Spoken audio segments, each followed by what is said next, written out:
Hi everyone, my name is Emerson Garcia and with my team conformed by Tomás Londoño, Sofía Gómez, Alex Rodriguez and Juan Barrientos, we will talk about cockfights.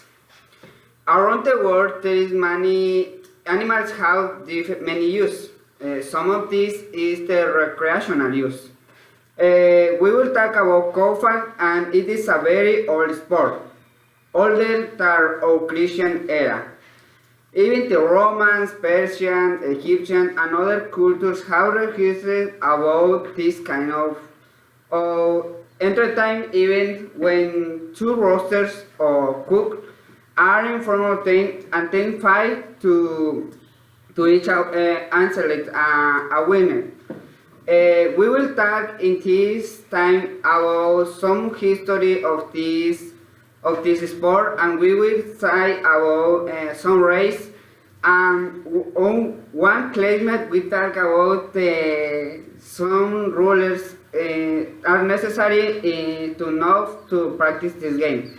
And in the end we will talk about how actual society see this sport because some people think this is a bad way to try the animals.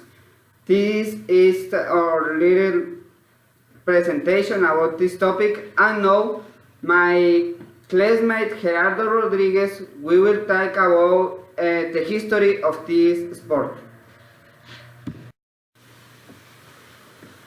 Hi. In the times before Christ, 3,000 years ago during the times of the Phoenician, Hebrews, and Canaanites, cockfighting was a popular breeding. Game cocks for fighting in a pit was considered an art, and trading these birds was profitable. In Egypt, in the times of Moses, cockfighting was a favorite pastime. In the first century after Christ, Julius Caesar led Rome into enjoying the sport of cockfighting. He was the first citizen of Rome to be an enthusiast of the sport. In the United States, famous presidents who were lovers of the game were George Washington, Thomas Jefferson, Andrew Jackson, and Abraham Lincoln. It was a socially acceptable and encouraged for a gentleman to have a flock of gamecocks and to be an expert of the sport. At one point, the United States became a center of cockfighting activities and events. Cockfighting were even held the community rooms of the president. It is said the fighting cock almost became the national emblem. It lost by one vote to the American eagle. Cockfighting declined when the Civil War started. In U.S., the game is illegal, but it's bred. In Central America, it's illegal except in Nicaragua and Guatemala. In South America, the countries where it's legal is Venezuela, Colombia, Peru, Argentina, Chile, and Bolivia. And in the Caribbean countries, Dominican Republic, Puerto Rico are the pioneers and it's legal. Now my classmate Thomas is going to talk about the different cockfightings.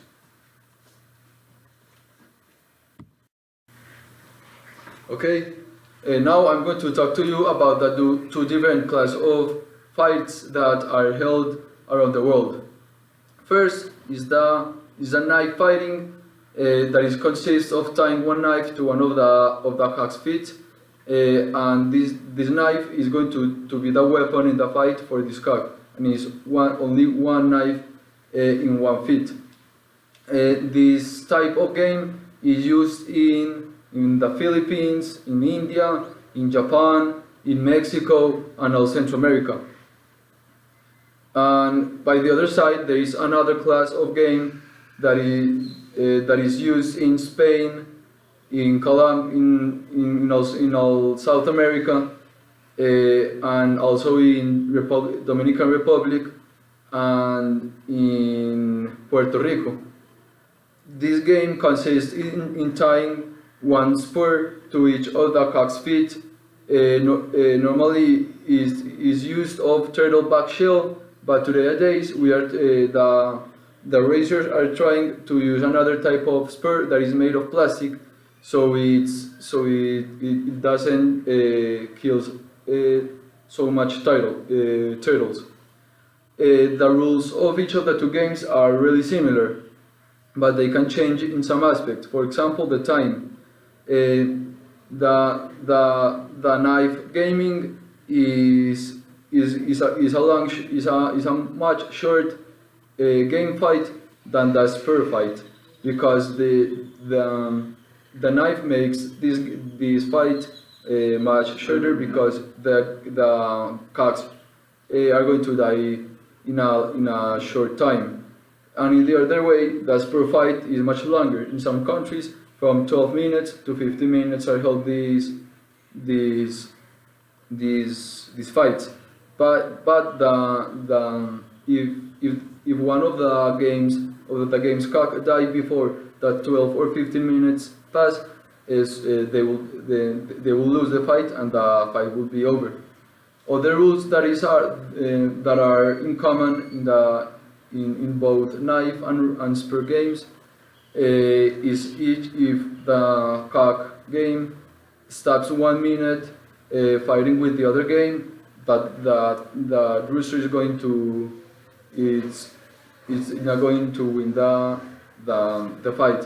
And also if one of the cocks are going to be more than 1 minute in the floor without fighting, they are also going to lose that fight. In this game, there are lots and tons of rules that are very important. But if we were to talk about all the rules, we're not going to have time for it. Now, one of my partners are going to talk to you about another aspect.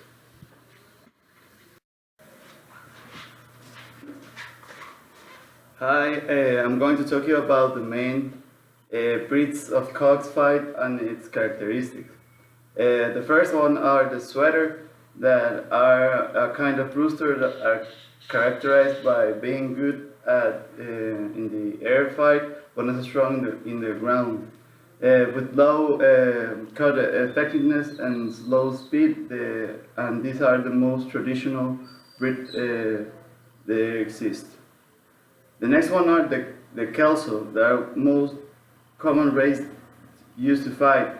They are very effective in the air and the ground, and these races are characterized by being so intelligent. They have yellow legs, and physically are the most beautiful roosters that exist. The next one are the radio, that are characterized by being intelligent race. They are very aggressive and temperamental race. In modern age, they are the slowest rooster they are in fight. Their cutting effectiveness are very high and are considered the most deadly breed that exists. And the last one are the Hatch. They are excellent cook fight with high cut effectiveness. They are fast and strong and have a good defense, and they are yellow color rooster with green strings in their legs. So now I'm going to talk about some reasons why some of the people think that this activity could be an unethical activity against roosters or other animals. So first of all, we have to take in account that there's a main argument from the people who take care of the animals. That the argument is that we shouldn't have fun or make cockfights a cultural activity, because we are making two living things or two animals fight with each other to kill each other, and that's not right for them. And also because it's not necessary to carry out these practices in order to have fun and make this a cultural activity. But on the other hand, there is an argument from the rooster owners that says that thanks to them, this species is already preserved because what they do is to retain their genes to make or to preserve the species. And even though because there's the natural activity of the roosters is to kill each other, and they are looking all the time to fight with each other to kill themselves. So they are preserving the genes. So now my friend Emerson is going to conclude with the presentation. Thank you for watching this video, and now I will give you some of the main conclusions we get like a group. First, cockfight is a long activity and is important in many cultures. Actually, the principal exponent of this kind of sport is countries like Mexico. It is considered a traditional sport in this area. Another conclusion is the different species or race of cook are variable, and we can find many species throughout the time because the people is dedicated to create these animals each year. Find a way to make a better race, to get the better race and win all the fight they can.